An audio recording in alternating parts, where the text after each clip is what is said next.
Hello my dear friends, ఎలా ఉన్నారు? Welcome back to our YouTube channel PNG financial advisors. So నిన్న మన markets చూసినట్టయితే బ్లడ్ బాత్ అనేది అయితే మన మార్కెట్స్లో కనిపించడం జరిగింది.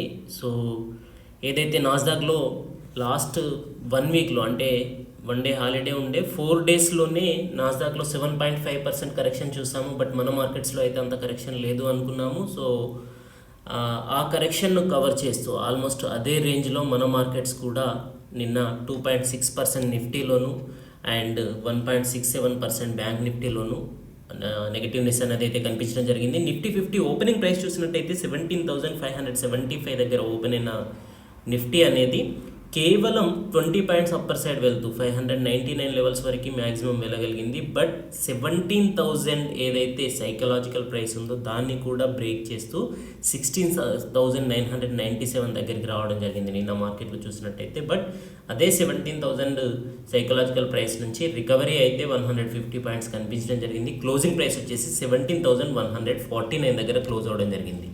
బ్యాంక్ నిఫ్టీలో చూసుకున్నట్టయితే మనకి నిన్నటి ఓపెనింగ్ ప్రైస్ వచ్చేసి 37,600 అండి. 37,600 నుంచి బ్యాంక్ నిఫ్టీలో కాస్త స్ట్రాంగ్నెస్ కనిపించింది compare with the Nifty and Sensex చూసినట్టయితే. కాకపోతే still all markets are weak కాబట్టి బ్యాంక్ నిఫ్టీలో కూడా మనకి నెగిటివ్నెస్ అనేది అయితే అంటే 600 పాయింట్స్ లాస్ అయితే కనిపించడం జరిగింది. సో ఓవరాల్గా చూసినట్టయితే నిన్నటి డేలో చూసుకున్నట్టయితే 36,375 అనమాట.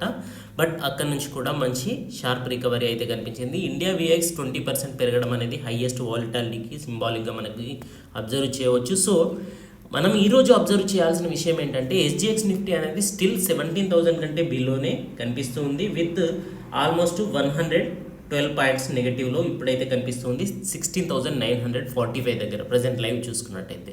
సో నిఫ్టీ ఫ్యూచర్స్ అనేవి కూడా 17,000 బిలోనే కనిపించడం జరుగుతుంది. So Dow Jones and Nasdaq నిన్న డే లోస్కి వెళ్ళడం జరిగింది. 2.5% 3% వరకు లోస్కి వెళ్ళిన డౌ జోన్స్ అండ్ నాస్డాక్ అనేవి ఆ తర్వాత రికవరీ అయితే మనకి షార్ప్గా కనిపించడం జరిగింది. సో మీరు ఇక్కడ ఈ క్యాండిల్స్ని చూడొచ్చు.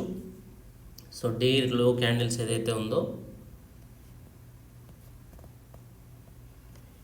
S&P 500 చూడండి. సో స్ట్రాంగ్ బుల్లిష్ రికవరీ అయితే మనకి డే ఎండ్లో అయితే కనిపించడం జరిగింది. సో అదేవిధంగా నాస్డాక్లో కూడా మనకి ఇక్కడ ఒక డాగన్ ఫ్రై డోజీ క్యాండిల్ ప్యాటర్న్ అయితే ఇక్కడ కనిపిస్తుంది. But body also heavy. So strongest bull recovery అయితే మనకి నాస్డాక్లో S&P 500లో కనిపించింది. But what about Nifty and Sensex? Nifty and Sensex and almost bank Nifty చూసుకున్నట్టయితే కనుక మనకి విఐఎక్స్ అయితే హెవీగా ఉంది కాబట్టి వాలటాలిటీ హెవీగా ఉండే ఛాన్సెస్ ఉంది. సో ఎస్జిఎక్స్ నిఫ్టీ అనేది నెగిటివ్గా కనిపిస్తుంది కాబట్టి ఈరోజు ఓపెనింగ్ కూడా గ్యాప్ డౌన్లో ఓపెన్ అయ్యే ఛాన్సెస్ కనిపిస్తుంది విచ్ ఈజ్ 17,000 కంటే బిలోనే ఓపెన్ అయ్యే ఛాన్సెస్ అయితే కనిపిస్తుంది. సో వన్స్ 17,000 కంటే బిలో ఓపెన్ అయినట్టయితే అంటే ఆల్మోస్ట్ 150 పాయింట్స్ డౌన్ అనమాట. సో ఓపెన్ అయినట్టయితే మార్కెట్ రికవరీ అవ్వడానికి ట్రై చేస్తూ ఉంటుంది. సో రికవరీ అయినప్పుడు మనకి ఈరోజు అంటే నిన్నటి క్లోజింగ్ ప్రైస్ ఏదైతే ఉందో 17,150 లెవెల్స్ అనేది మనకి మేజర్ రెసిస్టెన్స్ పాయింట్గా ఉండే ఛాన్సెస్ ఉంటుంది. వన్స్ దాన్ని బ్రేక్ చేస్తేనే మనం అప్పర్ సైడ్ ఫర్దర్ మూవ్మెంట్ని అబ్జర్వ్ చేయవచ్చు.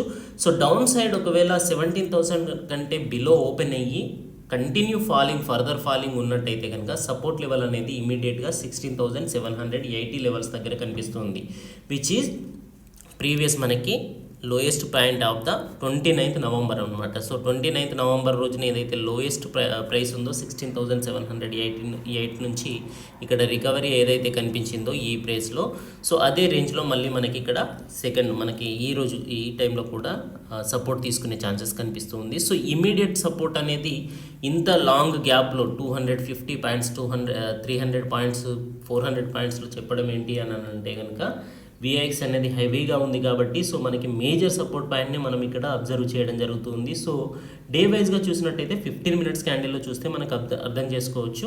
సో ఇక్కడ మనకి మళ్ళీ నెక్స్ట్ మేజర్ సపోర్ట్ కనిపిస్తుంది అని చెప్పేసి. సో ప్రజెంట్ అయితే 17,000 సైకలాజికల్ ప్రైస్ అనేది ఇమీడియట్గా సపోర్ట్ అని మనం అబ్జర్వ్ చేయవచ్చు. దాన్ని బ్రేక్ చేసినట్టయితేనే మనకి నెక్స్ట్ ఫర్దర్ ఫాలో ఉండే ఛాన్సెస్ ఉంటుంది అని ఈరోజు మార్కెట్ని బట్టి అర్థం చేసుకోవచ్చు. సో ఈరోజు కూడా మార్కెట్లో అయితే నెగటివ్నెస్ ఉండే ఛాన్సెస్ ఉంది. కాకపోతే పుల్ బ్యాక్ ర్యాలీ వచ్చినా కూడా it will be a temporary pull back rally. So until unless it will close above 17,300 అనమాట. సో మనకి major support and resistance levels అనేవి ఇది డైలీ క్యాండిల్స్లో చూడడం జరిగింది. సో బ్యాంక్ నిఫ్టీలో చూసుకున్నట్టయితే కనుక సో వన్స్ ఒకవేళ 16,780 లెవెల్స్లో కూడా ఈ డేస్లో అంటే రేపు ఆల్రెడీ హాలిడే ఉంది కాబట్టి ఈరోజు కూడా హెవీ వాలిటాలిటీ ఉంటుంది. సో ఒకవేళ ఈ లెవెల్స్ను కూడా ఈ వీక్లో క్లోజ్ అయినట్టయితే కనుక 16,400 లెవెల్స్ అనేవి నెక్స్ట్ మేజర్ సపోర్ట్గా ఉండే ఛాన్సెస్ ఉంటుంది. So resistance levels are looking higher but until that phase, ఎందుకంటే మనకి ఇక్కడ 18,000 లెవెల్స్లో మల్టిపుల్ టైమ్స్ మనకి బ్రేక్ అయింది కాబట్టి నేను ఇక్కడ దీన్ని రెసిస్టెన్స్గా డ్రా చేయడం జరిగింది. నాకు మంత్లీ వ్యూ కావాలి కాబట్టి ఏంటంటే 1 మంత్లో హైయెస్ట్ మూమెంట్స్ ఎక్కడెక్కడ ఉండబోతున్నాయి అనేది సపోర్ట్ అండ్ రెసిస్టెన్స్ లెవెల్స్ కావాలి కాబట్టి ఈ చార్ట్ని నేను ఈ రకంగానైతే నా సపోర్ట్ అండ్ రెసిస్టెన్స్ లెవెల్స్ని నేను డ్రా చేసుకోవడం జరిగింది. సో పర్ డే ఇంట్రాడే పర్పస్లో మీరు చూసినట్టయితే 15 మినిట్స్ క్యాండిల్ స్టిక్లో చూడండి, మీకు 17,000 లెవెల్స్ అనేది ఇమీడియట్ సపోర్ట్గా కనిపిస్తుంది. వన్స్ 17,000 బ్రేక్ చేసినట్టయితే కనుక మీకు 16,860 లెవెల్స్లో నెక్స్ట్ సపోర్ట్ అనేది కనిపిస్తుంది. సో 17,000 అనేది 150 పాయింట్స్ లోవర్ అండ్ వన్స్ దాన్ని బ్రేక్ చేసి డౌన్ సైడే ఓపెన్ అవుతుంది అనుకుంటున్నాం కాబట్టి 16,850 లెవెల్స్ అనేది నెక్స్ట్ సపోర్ట్ లెవెల్. సో ఈ లెవెల్స్కి వచ్చినప్పుడు మీరు బుల్ సైడ్ ఉండే ఛాన్సెస్ అంటే కాల్స్ బై చేసే అవకాశం అయితే మీరు అబ్జర్వ్ చేయవచ్చు. సో బ్యాంక్ నిఫ్టీలో చూసినట్టయితే కనుక మనకి 15 మినిట్స్ క్యాండిల్ స్టిక్ నేను ఓపెన్ చేయడం జరిగింది. సో దీంట్లో 36,345 డేస్ లో అయిన 36,345 అనేది ఇమీడియట్ సపోర్ట్గా యాక్ట్ చేసే ఛాన్సెస్ ఈరోజు కనిపిస్తూ ఉంది.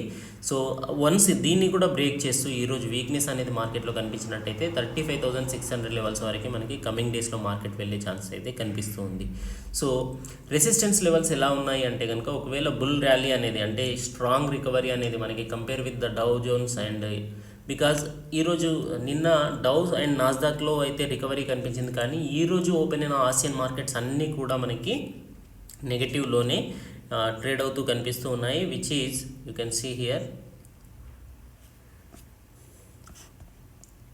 All the Asian markets. Hang Seng చూడండి 1.5% నెగటివ్, నిక్కీ చూడండి 1.7% negative, Shanghai 0.9% negatives and European markets అయితే 3.8%, 3.9% ఫాలో అవడం అనేది కనిపించింది. ఓవరాల్గా గ్లోబల్ మార్కెట్స్లో నెగటివ్నెస్ ఉంది కాబట్టి మన మార్కెట్స్లో కూడా పుల్ బ్యాక్ ర్యాలీ వచ్చినా కూడా అంత హెవీగా ఉండే ఛాన్సెస్ అయితే కనిపించట్లేదు. So be cautious. ఈ రోజు వరకు అయితే మీరు నెగటివ్నెస్ గురించి ఆలోచించండి, గ్యాప్ డౌన్లో ఓపెన్ అయ్యే ఛాన్సెస్ ఉంది. కాస్త రికవరీ వచ్చినా కూడా మనకి 17,000 లెవెల్స్ అనేది నిఫ్టీలోను 37,200 లెవెల్స్ అనేది బ్యాంక్ నిఫ్టీలోను రెసిస్టెన్స్గా యాక్ట్ చేసే అవకాశం అయితే కనిపిస్తూ ఉంది ఇమీడియట్ ఈ రోజు పర్పస్లో చూసినట్టయితే. సో నేను ఈ మంత్లీ చార్ట్ పెట్టాను కాబట్టి ఈ సపోర్ట్ అండ్ రెసిస్టెన్స్ లెవెల్స్ అనేవి మంత్లీ గురించి అనమాట. సో నేను మంత్లీ 1 మంత్ గురించి అబ్జర్వ్ చేస్తాను కాబట్టి. సో ఈ రోజు గురించి అబ్జర్వ్ చేయాల్సిన స్టాక్స్ చూసినట్టయితే ఓరియంట్ హోటల్ గురించి ట్విట్టర్లో అయితే పోస్ట్ చేయడం జరిగింది, రిజల్ట్స్ ఆర్ గుడ్ అని చెప్పేసి. సో దీని గురించిన డీటెయిల్స్ మీరు ట్విట్టర్లో చూడొచ్చు. లాస్ మేకింగ్ కంపెనీ నుంచి రికవరీ అయితే అయ్యింది. సో లాస్ట్ డే చూసుకున్నట్టయితే మనకి ఆల్మోస్ట్ ఇది 8% ఫాల్ అయ్యి 52 రూపీస్లో ట్రేడ్ అవుతూ కనిపిస్తుంది. సో వన్స్ ఇది ఈ రోజు కూడా ఫాల్ అయినట్టయితే 49 to 50 లెవెల్స్లో దీనికి సపోర్ట్ ఉండే ఛాన్సెస్ కనిపిస్తూ ఉంది. సో రిజల్ట్స్ అయితే బాగున్నాయి. లాస్ మేకింగ్ కంపెనీ నుంచి ప్రాఫిట్స్ని అయితే నిన్న పోస్ట్ చేసింది కాబట్టి పాజిటివ్గా ఉండే ఛాన్సెస్ ఉంటుంది. సో ఓరియంట్ హోటల్ గురించి అబ్జర్వ్ చేయండి షార్ట్ టర్మ్ వ్యూ గురించి. నెక్స్ట్ మ్యూజిక్ బ్రాడ్కాస్ట్ అంటే రేడియో సిటీ. సో రేడియో సిటీలో కంటిన్యూ ఫాలింగ్ అనేది మనం అబ్జర్వ్ చేసాం ప్రీవియస్ డేస్లో దాదాపుగా 25 రూపీస్ నుంచి 23 రూపీస్ వరకు. సో దీని యొక్క రిజల్ట్స్ కూడా నిన్న బాగున్నాయి కాబట్టి దీనిలో మెన్షన్ చేయడం జరిగింది. So it is a risky bet. Radio City అయినా ఓరియంట్ హోటల్ అయినా వన్ మోర్ ప్రెస్ మ్యాన్ అనేది కూడా, ప్రెస్ మ్యాన్ అడ్వర్టైజింగ్ అనేది కూడా. సో ఈ 3 కంపెనీస్ని రిస్క్ ప్లేయర్స్ మాత్రమే అబ్జర్వ్ చేయండి. సో ఫర్ సేఫ్ ప్లేయర్స్ గురించి నేను ఇంకొక 3 కంపెనీస్ని దీంట్లో మెన్షన్ చేయడం జరిగింది. సో ప్రెస్ మ్యాన్ అనేది కూడా ఆల్మోస్ట్ ఆల్ టైమ్ హైస్ దగ్గర మనకి ఇక్కడ ట్రేడ్ అవుతూ కనిపిస్తుంది, which is technically looking bullish అనమాట. ఎస్బీఐ కార్డ్ యొక్క రిజల్ట్స్ కూడా బాగున్నాయి. కంటిన్యూ ఫాలింగ్ తర్వాత మనకి 814 దగ్గర నిన్న క్లోజ్ అవ్వడం జరిగింది. సో విచ్ ఈస్ వెరీ 1100 ప్రైస్లో ఉన్న ఎస్బీఐ కార్డ్స్ అనేది ప్రజెంట్ 810, 815 లెవెల్స్లో దొరుకుతూ ఉంది. సో మీరు దీంట్లో కనుక ఒకవేళ మీకు అబ్జర్వ్ చేస్తున్నట్టయితే మంచి ఎంట్రీ పాయింట్ గురించి అబ్జర్వ్ చేస్తున్నట్టయితే ప్రజెంట్ ఒక 22 అంటే మీరు దీంట్లో ఇన్వెస్ట్ చేయాలనుకునే అమౌంట్లో 20 to 30% ప్రజెంట్ ఇన్వెస్ట్ చేయొచ్చు విత్ 760 స్టాప్ లాస్తో. సో నెక్స్ట్ ఐఈఎక్స్ అండి, ఇండియన్ ఎనర్జీ ఎక్స్చేంజ్. సో దీన్ని మల్టిపుల్ టైమ్స్ మనం మన ప్రీమియం ఛానల్లో అయితే రెఫర్ చేయడం జరిగింది బిఫోర్ స్ప్లిట్. మీరు ఇక్కడ చూడొచ్చు ప్రైస్ వచ్చేసి 370 చెప్పారు, 400 చెప్పారని చెప్పేసి. సో ఇది నా almost 4 to 5 times multi bagger అయిన స్టాక్ మనం ఇచ్చిన రికమెండేషన్స్లో. సో స్ప్లిట్ అయింది కాబట్టి లాస్ట్ డిసెంబర్లో ఏదైతే 3:1 స్ప్లిట్టింగ్ అయిందో ఆ తర్వాత దీని యొక్క ప్రైస్ అనేది అడ్జస్ట్ అవ్వడం జరిగింది. So but before that several times we gained a lot of money here in Indian energy Exchange, and దీని రిజల్ట్స్ కూడా బాగున్నాయి కాబట్టి ఇక్కడ మనం మెన్షన్ చేయడం జరిగింది. దీంట్లో మీరు స్టాక్ ప్రైస్ని అబ్జర్వ్ చేసినట్టయితే కనుక మనకి ఆల్మోస్ట్ 235 లెవెల్స్లో మల్టిపుల్ టైమ్స్ మనకి ఇక్కడ ఈ స్టాక్ అనేది దీన్ని సపోర్ట్గా తీసుకోవడం జరిగింది. 1, 2, 3 అండ్ 4th టైం ఇక్కడికి ఇక్కడే మనకి నిన్న క్లోజ్ అవ్వడం జరిగింది. సో ఇక్కడ సపోర్ట్ తీసుకుంటే కనుక ఫర్దర్ బుల్ ర్యాలీ అనేది ఉండే ఛాన్స్ అయితే ఇండియన్ ఎనర్జీ ఎక్స్చేంజ్లో కనిపిస్తూ ఉంది.